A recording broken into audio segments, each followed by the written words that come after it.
bienvenue dans ce calendrier de l'Avent Artefact. Aujourd'hui, je suis avec Maureen. Bonjour Maureen, Bonjour. j'espère que tu vas bien. Est-ce que tu peux te présenter ? Oui, du coup, je suis Maureen et je suis chef décoratrice dans le cinéma depuis 2 ans maintenant. Donc, je fais autant des projets en assistante déco que en chef déco. Ok. Et voilà, sur plein de types de formats, pub, court-métrage, long-métrage, série, Trop cool. etc. Et aujourd'hui, donc, on est sur le format anecdote et tu as pas mal d'anecdotes à raconter. Tu en as plusieurs. La première, c'était assez récent. En gros, j'étais chef décoratrice sur un court-métrage de science-fiction. D'accord. Ça s'appelle Inis Oppidum. On a tourné pendant 7 jours dans des grottes troglodytes à Douai en Anjou. Et donc on avait plein d'enjeux de décors parce que comme c'est court-métrage de science-fiction, il y a beaucoup de choses à construire, beaucoup de petits accessoires, Faut créer un de univers, grosses constructions, on devait gérer du feu, des choses comme ça. Donc pas mal d'enjeux. Et en décoration, on n'était que 2. Et on s'occupait en même temps de la déco et en même temps des accessoires. Donc Ok. 2 pôles assez speed. On a eu une grosse péripétie avec une des constructions. En fait, on a construit une pyramide de 2 mètres de haut sur 2 mètres de large. Ok. Donc sur une base de un peu plus de 3 mètres carrés, à peu près, 3-4 mètres carrés. Et cette pyramide, on devait tourner avec dans une grotte. Donc des grosses grottes avec 15 mètres de hauteur. Super chouette comme lieu, vraiment magique. Le problème, c'est qu'en fait, à cette entrée de la grotte, il y avait une grille de 3 mètres de haut. Je sais pas si tu vois le venir. Genre, la grille, donc. C'est ça, la grille. Et donc, pendant les repérages déco qu'on a fait peut-être un mois avant, on a regardé, en fait, la grille, elle pouvait pas s'ouvrir. Il y avait juste une petite ouverture de genre 90 cm de large. Même pas 80. Pratique pour faire passer un truc de 3 Voilà, mètres. c'est ça. Et en fait, on m'avait dit, tranquille, on va prévoir le coup. Au-dessus de la grille, il y avait un espace. Et donc, on s'était dit avec toute l'équipe, eux surtout m'avaient dit, parce qu'ils avaient vu le lieu avant moi, on va passer la pyramide au-dessus de la grille. Ouais. Qui fait 3 mètres de haut déjà. J'étais pas chaud. Ouais, vraiment. tu dis, logistiquement... Logistiquement, j'étais stressée et vu la taille de la pyramide, voilà. On n'en a pas trop reparlé. Et moi, on m'avait un peu dit... on m'avait fait un peu, pas des promesses, mais on m'avait dit, t'inquiète pas, on anticipe, qu'est-ce qu'il te faut ? Et moi, je leur avais dit, il me faut des échafaudages. Sinon, on ne pourra jamais la passer. Techniquement, c'est pas possible. Donc, on m'avait dit, ok, pas de souci. 1 mois plus tard, on se retrouve avec la pyramide qui a été construite. On avait un peu anticipé le truc en déco, donc on avait fait la pyramide en 3 parties qui étaient détachables. Donc c'était déjà plus simple. Mais la base était super fat. En gros, c'est une base, quoi. On est au minimum 5 à la porter parce qu'elle est lourde. Et déjà, la base, on en est pour 100 kilos, quoi. Ouais. Juste la base. Faire passer ça au-dessus d'une grille. C'est ça, 2 mètres. Faut une grue, là. Exactement. Et en fait, on se retrouve du coup à tourner cette semaine le court-métrage. Donc déjà, on est très fatigué. Enfin, on finit des fois le taf à 2h du mat'. Enfin, c'est rythme court-métrage, donc c'est très tendu. Et donc, on se retrouve face à cette grille-là. On amène la pyramide qui passait tout pile poil dans un camion 22 mètres cubes. Okay. C'est-à-dire, il y avait 1 centimètre en haut et 1 centimètre sur les côtés. Ça passait bien, quoi, mais... tout pile. Ouais. Fallait pas plus. C'est ça. Et on se retrouve à... il est 21h, le soir, on tourne le lendemain à 8h, et on doit installer la pyramide dans la grotte. Donc on se retrouve face à la grille, et en fait, on n'a pas d'échafaudage. Ah, et donc, super. C'est-à-dire, on a juste une échelle de 12 marches. Pour 3 mètres, ça fait peu. Et on est 4, du coup, je suis avec ma binôme en déco et 2 autres potes qui étaient en élec et qui nous aidaient pour porter les décors comme on n'était que 2. Et donc on se retrouve un peu face à la grille en mode comment on va faire. Donc on tente solo avec une échelle. J'ai un de mes potes, Jules, qui se met à...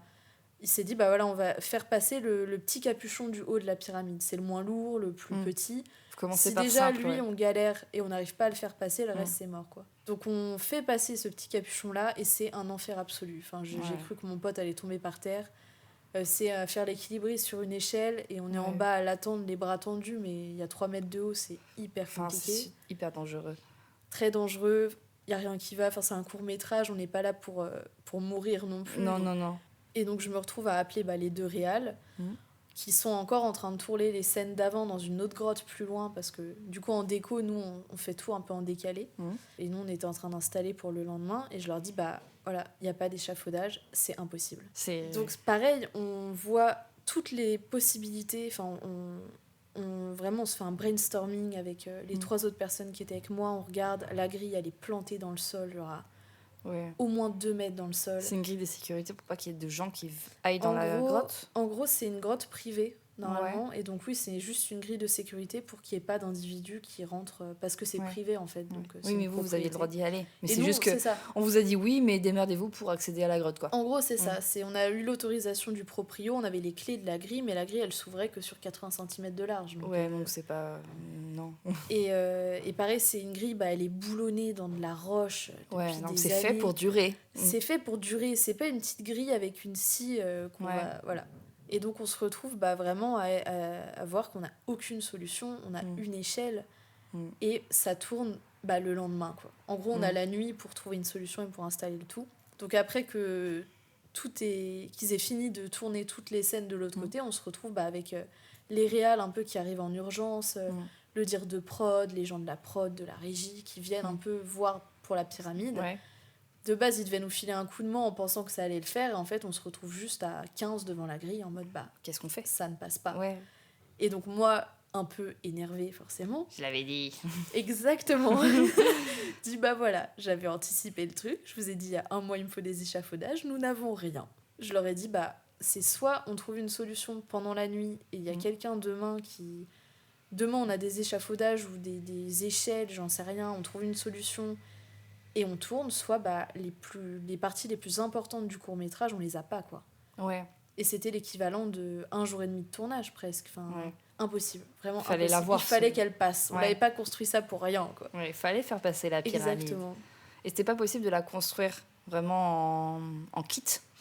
En fait, déjà, on l'avait fait en 3 parties. Oui, c'est déjà beaucoup. C'était déjà beaucoup. Et en fait, pour mettre un contexte, on avait très peu de budget. Enfin, c'est un court-métrage, donc très peu de budget, très peu de moyens. On a fait ça sur notre temps perso, du coup, en mode atelier. On a construit ça dans le jardin de mes parents. On devait avoir des échafaudages qui, au final, n'étaient pas là.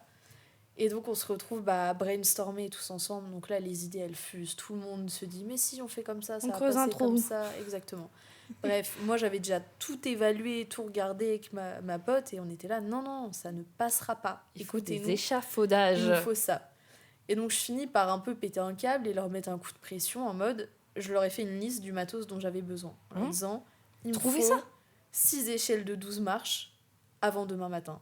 Vous vous démerdez, c'est votre problème parce que moi pour le coup tu peux pas tout faire, hein. C'est ça. Et en soi en déco on gère pas ce côté là c'était un autre pôle qui devait gérer et donc c'était pas moi de trouver ça au dernier moment, mais en soi le décor il est tu là, l'avais prévu en plus, exactement. Tu l'avais dit ce qu'il te fallait. Vu la fatigue en plus du tournage, ça va être très très long. Et donc on se retrouve à aller manger le soir, il est minuit 23h. Et à trouver tout mon appel des gens, parce qu'on était perdus à Douai en Anjou dans un gîte.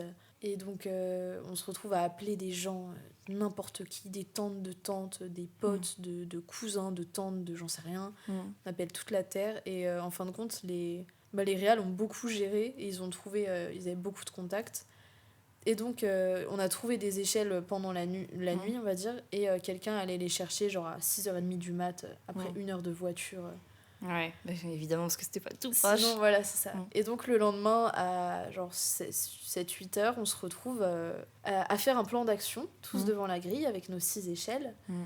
Et la veille, on avait un peu fait un sondage avec toute l'équipe technique pendant le repas, en leur disant, on doit installer cette pyramide, la faire passer au-dessus de la grille, on leur donne le contexte. Il y en a qui n'avaient pas vu les lieux. Donc, qui savent pas.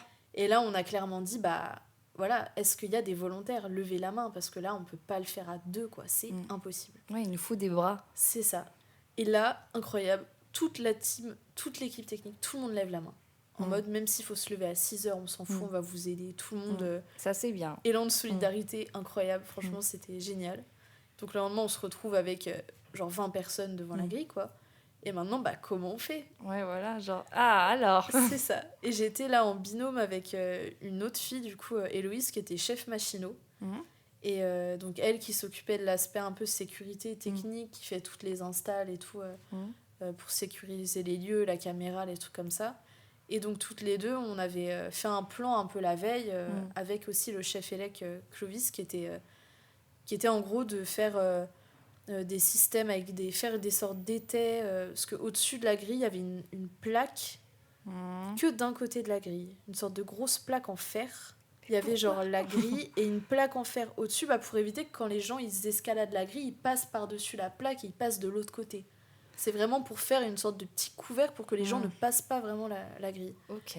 Sauf que cette plaque, elle était hyper bancale, on pouvait pas mettre de poids dessus. Donc on s'est retrouvé à mettre des pieds d'élec sous la plaque pour faire un système d'étai de renfort. On avait 2 échelles de chaque côté, des grandes échelles, qui étaient attachées à la grille. Entre les grandes échelles, on avait une petite échelle où on avait trouvé un tout petit échafaudage. Ouais. Et le but, en gros, c'était... Non, l'organisation, elle est Là, folle. je suis en train de faire un dessin dans ma tête, tu vois, genre, voilà, la petite plaque, ouais, le ça truc, fait machin. très peur. Et en gros, on avait la liste des gens qui nous aidaient. Donc, on mettait 4 mecs en haut, tout en haut un gars sur chaque échelle. Donc, il y avait 4 grandes échelles, donc 4 mecs en haut, qui étaient attachés avec des harnais, parce qu'ils sont à 3,30 mètres du sol au plus haut. Oui, donc attachés avec le harnais, au moins, voilà, ils sont attachés. Sécurité, parce que là, on n'avait pas le choix. Et donc, 4 mecs en haut, ceux qui avaient quand même, qui étaient assez costauds quand même, qui peuvent se glisser facilement et qui étaient chauds de porter la pyramide, parce que c'est eux qui allaient porter un peu une grosse partie quand même. Ensuite, on avait un palier intermédiaire. En dessous de ces mecs-là, il y avait encore une personne sur l'échelle à chaque fois, qui devait sécuriser le mec qui était au-dessus, qui étaient eux aussi attachés, parce qu'ils étaient quand même à un palier un peu haut. Et en gros, c'était ça, on faisait que des paliers de personnes, de un mec qui sécurisait celui du haut, et celui du haut, il sécurisait celui qui était encore plus haut. Et du coup, sur chaque échelle, ils étaient 5, quoi, sur chaque grosse échelle, tous ceux du haut attachés. Et après, les petites échelles intermédiaires, on avait mis aussi des mecs un peu grands, ou des filles qui étaient un peu grandes aussi, pour pouvoir... Parce qu'en gros, la pyramide, on l'a fait passer, et il y a le moment où elle bascule de l'autre côté. Bah ouais, donc il faut la même chose de l'autre côté. Il faut la même chose de l'autre côté, et en plus, il y a tout le poids qui retombe, et il y a toute la bascule en fait de la pyramide, et c'est hyper impressionnant aussi. Enfin, il faut réussir à choper le moment où la pyramide elle tombe et être assez grand pour pouvoir rattraper et soulager les copains qui sont derrière, quoi. Là, on rigole plus. C'est pas là un petit truc chill, juste on fait attention aux autres.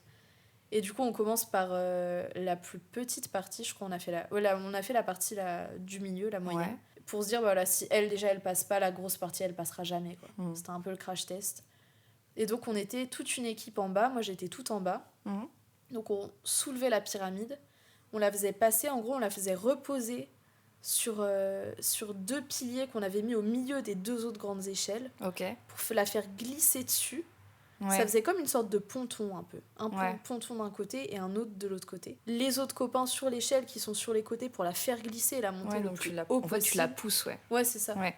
Et donc, on se met à faire ça. Déjà, premier essai, on tente. Et en fait, la moyenne partie, quand t'arrives en haut, il faut bien caler parce qu'elle passe vraiment au centimètre près, en fait, dans le trou. Dans l'espèce de trou qu'on a au-dessus de la grille. Donc, on l'a fait passer, mais c'est hyper vénère, quoi. Vraiment, c'est... Et on se retrouve 10 personnes en bas à la soulever pour que les copains du haut la rattrapent. Une cata. Et donc, dès que la partie elle est au plus haut, moi je passe de l'autre côté de la grille avec tous les autres gens qui étaient en bas pour recueillir, pour aider les copains pour la réceptionner. Et on gère tout à 2, quoi. Donc, tout le monde communique. Et hyper flippant. T'as vraiment un bloc énorme qui est à 3,30 mètres au-dessus du sol. Tu vois tous tes copains en dessous qui sont vraiment écrasés. Et elle arrive sur toi, et toi t'es en dessous, t'as les bras tendus, et il faut réceptionner le truc, et tu bouges pas. Vraiment, t'es là, et t'as pas le choix. Tu dois la réceptionner. C'est ça. Donc hyper impressionnant. Je vois un peu la peur dans les yeux un peu des collègues, et je sens que... La peur et la fatigue, parce que c'est le matin, genre... Exactement, on n'a pas beaucoup dormi la veille, on a dormi genre 3 heures. Moi j'ai dû dormir 25 minutes, le temps de cogiter au plan, si ça allait marcher ou pas. Et en fait, on arrive à faire passer du coup la partie du milieu, donc super. Mais c'est hyper tendu, vraiment, c'est... On se fait peur. Oui, voilà, tu dis, ok, c'est très il y a flippant. 2 autres parties à passer là. Mais au moins, non, là, le petit capuchon, du coup, était déjà passé. On l'avait fait. Donc là, il manquait que la grosse partie. Et donc, on voit déjà que ça marche, donc tant mieux, on est soulagé. On se dit, voilà, il reste une grosse partie, après, c'est bon. Donc, on réitère le même principe. Tout le monde est encore en haut, on check, tout le monde est bien attaché, tout va bien. Et en fait, on commence à faire passer la grosse partie. Et on se rend compte qu'en fait, il faut la pivoter. Parce que sinon, si on la laisse à plat, comme on a fait avec l'autre partie, elle ne passe pas dans l'espace en haut de la grille. Elle passe pas, vraiment. Il faut l'orienter en diagonale pour que le bleu... Sinon, c'est trop simple, quoi. Là, ils se sont dit, non, mais encore un peu de difficulté. Et du coup, premier essai, ça passe pas. Il y en a qui se font écraser, ça crie un peu de partout. Ça fait peur et ça fait mal Ça aussi. fait peur et en même temps, on Enfin, flippe. mal, On je se sais dit, pas, là, on est en train voilà, prendre des risques. Physiquement, Ouais. c'est dur. Là, si on n'arrive pas à la faire passer au deuxième coup, ça va être tendu. Et donc, on retente une deuxième fois en la penchant. Et là, ça passe au centimètre près. À un moment, un des gars se fait écraser le bras, donc tout le monde stoppe, tout le monde vient l'aider, on repousse le truc, mais je sens que la fatigue est là. c'est tendu. Et au final, on l'a fait passer en haut. Et pareil, je me souviendrai toute ma vie de... On se décale derrière la grille, du coup, moi, j'attends pour réceptionner et voir un bloc de 100 kilos arriver à 3,50 m du sol. Et là, c'est un peu flippant, quand même. Bah ouais. Dans des grottes troglodytes, on est tous à la frontale, on a le bruit fait des noir. générateurs, il fait noir, enfin, c'est un peu badant. Et là, tous les copains, je sais pas, on était une quinzaine de l'autre côté, tous les bras en l'air, à checker. On voit certains, il tient son copain de devant, trop mignon, vraiment, la vision géniale. Et du coup, on arrive à faire passer la dernière partie. Et on se retrouve avec la partie tous dans les bras, on doit être genre peut-être une quinzaine à la portée. Et on hurle de joie, vraiment, en mode on pète un câble. Et je me souviens, on hurle tellement qu'on oublie de la poser par terre, en fait. Ouais. On porte le truc, genre, voilà, tant qu'on l'a, faut la poser. Ouf. Exactement. Ouais. Et en fait, il y avait une bâche et tout. Et moi, au bout d'un moment, je suis là, mais lâchez-la. Et je hurle pour leur dire, c'est bon, les gars, posez-la, on a fini. Et bref, et c'est comme ça qu'on a réussi à faire passer la pyramide. Pas sans peine. Ouais, c'est ça. Et du coup, le retour, ça n'a pas été comme ça. Vous l'avez peut-être démonté. Elle est encore là-bas. Elle est encore là-bas, donc... Ah bah c'est bien aussi. C'est ça. On a fait des super plans, c'était magnifique. Et elle est encore dans les grottes troglodytes du monsieur. Si le monsieur est d'accord. Et bah, le monsieur a pas trop eu le choix parce que en soi, c'était impossible physiquement, là, on pouvait plus. Bah sinon, fallait tout péter. Et c'est pas forcément plus cool. Genre, si en fait, elle peut rester là, reste là, quoi. C'est ça, en soi, elle le gêne pas et il va jamais dans ces grottes-là. Bah justement, j'en avais une sur un peu les demandes incongrues. Ah bah va. Sur les tournages. J'avais fait un autre court-métrage pour le coup. Je suis en mode court-métrage. En ce moment, ouais. Mais j'ai fait plein d'autres trucs, hein, mais c'est souvent ceux-là où c'était un peu plus complexe. On faisait un court-métrage à Rouen, dans un manoir. Ok. Dans une forêt et en plein hiver, sous la neige. Ouais. Franchement, le décor génial, magnifique, très très chouette. Et c'était un film d'époque, court-métrage d'époque, qui s'appelle La photographe. Et donc c'était sur une photojournaliste, une femme qui était avec son mari et qui décidait de partir sur le terrain pour pouvoir faire des photos de guerre, partir au front. Donc c'est un peu une petite... Enfin voilà, ça dure 20 minutes sur sa vie. Et donc on avait tout un décor à faire dans le manoir, donc un appartement années 30, avec un labo photo argentique vraiment à l'ancienne, super super chouette. Et donc des vieux meubles, des vieux objets, plein de trucs un peu incongrus. C'est classe moyenne, donc pas beaucoup d'argent. Ouais. Mais oui, donc tu dois te réfléchir à tout ça. Ouais, genre tu peux pas mettre un truc qui à l'époque coûtait super cher dans un décor qui... Enfin, faut être cohérent. C'est ça. Et même au niveau de la photo, du coup, on avait fait beaucoup de recherches pour que ça soit cohérent, même au niveau de la technique, de comment étaient installés les labos photos, un peu comme ça qu'ils avaient chez eux dans leur maison. Et donc on installait tout ça dans le manoir, endroit un petit peu glauque d'ailleurs quand t'arrives. Tu commences à installer... Si c'est un vieux machin, ça doit être... à charger de... vieux manoir avec... c'était une pièce un peu à l'abandon, pardon. Ils avaient vidé la pièce avant qu'on arrive, mais un peu glauque. Une petite mamie, elle se souvient pas de qui t'es, elle t'emmène au 4e étage du manoir et elle dit que c'est son mari alors que c'est son fils. Très... un peu spécial. Ouais. Et donc on installait tout ce décor-là. Ça se passait super bien, c'était très chouette. Et on a eu une demande hyper spéciale du réalisateur. Du jour au lendemain, il voulait une mue de serpent. Ouais. Donc on se retrouve... ça peut se trouver, mais... En comptant que là, on est du coup en campagne, à côté de Rouen. Et on tourne le lendemain. Et il est genre 16h. Donc mue de serpent.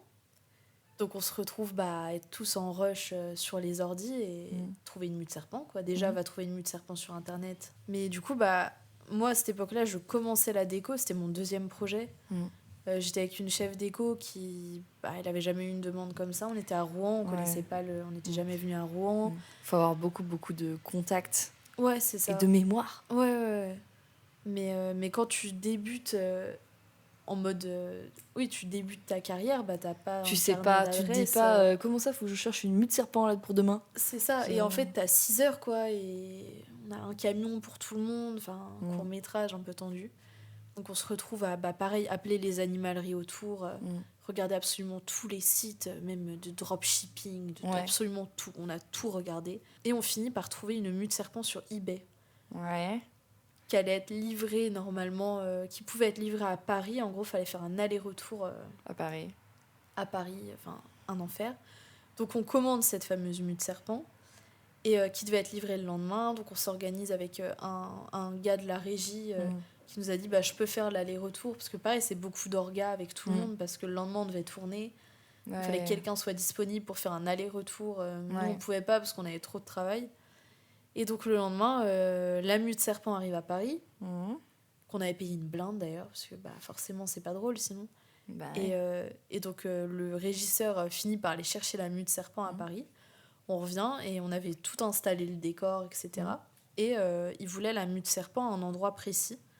Donc on l'installe. En gros, il voulait qu'elle soit accrochée au mur, je crois, à côté dans des meubles. En fait, une mue de serpent, ça n'a aucune gueule, quoi. Non.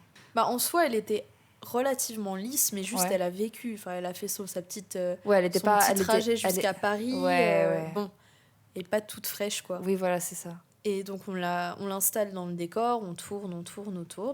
Et c'était un tournage en noir et blanc. Donc en fait, on installait tout le décor et après le rendu du coup sur le combo de la caméra était en noir et blanc. Donc pareil, c'est un peu faut savoir gérer les couleurs, etc. Parce que ça change du tout au tout. Oui, même le make-up pour du noir et blanc, c'est pas pareil. C'est ça. Ouais. Et du coup, on tourne toute la journée dans ce manoir, on fait plein de scènes super chouettes, etc. Et en fait, à la fin de la journée, on se rend compte que la mue de serpent, elle est sur aucun plan. Elle est absolument nulle part. Super. Et donc, en fait, on pense qu'il y a un des techniciens qui a dû l'arracher, ou elle a dû peut-être tomber, et en fait, il a dû l'acheter. Parce que ça ressemble tellement à rien que ça faisait un déchet, et nous, dès que... Tu nettoies, C'est ça, une séquence, elle est finie, les accessoiristes, ils clean, ils refont les raccords et tout. Et donc, en fait, on a vraiment acheté une mue de serpent, je sais pas combien d'euros, peut-être 80 balles, un truc comme ça. Oh là là. Pour qu'au final, on la voit jamais. Parce qu'elle a été probablement jetée à la poubelle. Donc voilà, donc ça fait partie des trucs un peu... Ouais, beaucoup d'énergie pour rien. Beaucoup d'énergie pour rien. Et le pire du pire, c'est que le réalisateur, il s'est même pas rendu compte qu'on voyait pas la mue de serpent sur ses plans. Alors qu'il l'a réclamé. Il l'a réclamé la veille, on en a entendu parler toute la nuit. Et en fin de compte, le lendemain, elle y est pas, il s'en est même pas rendu compte. Cette fois, oui, c'est un clip de dub que j'ai fait à côté de Lyon. Un peu dans la campagne perdue. Et très très cool. En gros, on était dans une maison, une ancienne maison qui allait être en rénovation. Et qui était vraiment à l'abandon. Donc des très très vieux meubles, les murs vraiment qui se dégradent à fond, vieux escaliers en bois et tout très chouette. Et on devait un peu... je devais en gros refaire une ambiance un peu cyberpunk. Avec en gros c'était une dame qui était dans un huis clos, c'était que en huis clos du coup à l'intérieur, et elle pétait un câble un peu dans son appartement et au fur et à mesure elle l'explosait tout. Donc en gros le décor je l'installais et je savais qu'à la fin il allait être détruit total. Et en fait sur le tournage donc il y a des trucs qu'on pétait et tout, donc on faisait gaffe parce qu'il y avait pas mal de morceaux de verre, de trucs comme ça, des choses qu'elle déchirait. Elle devait casser une télé cathodique avec une masse.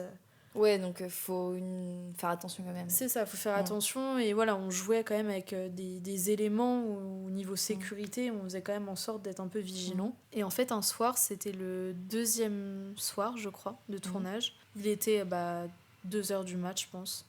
On avait pas mal de retard, on faisait plein de plans, tout le monde était un peu claqué. Et en fait, moi, dans le décor, j'allumais des bougies.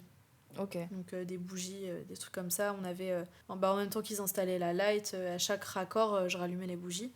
Et en fait moi je faisais déco access et je m'occupais beaucoup de l'actrice parce qu'on n'était que 2 femmes sur le tournage. Et du coup des fois je laissais le décor et les raccords quand ils coupaient pour moi Ouais. Je faisais mes raccords et après je filais vite pour lui filer Ouais. un coup de main parce qu'en soi, j'ai quand même beaucoup, j'ai beaucoup aidé niveau orga. Et en fait, on a fait un plan, on a coupé le plan et à ce moment-là, moi j'avais l'habitude d'éteindre les bougies. Ou sinon, enfin, les bougies, je savais à peu près combien de temps elles allaient mettre pour fondre. Donc, Ouais. je me mettais un timer sur mon tel en mode, bon, j'ai un quart d'heure, quoi. Ouais. Et là, en fait, je me suis retrouvée à faire les raccords et j'ai pas le temps d'éteindre les bougies, deux bougies en particulier, parce que du coup, l'actrice m'appelle parce qu'elle a un raccord à faire tenue, elle sait pas quoi prendre, un truc avec la perruque, enfin bref, on devait se démerder sur sa tenue. Et donc voilà, t'es fatigué, il est 2h du mat, donc je descends et... Mais je me dis, il y a toute l'équipe technique. Ils vont éteindre la bougie. C'est ça.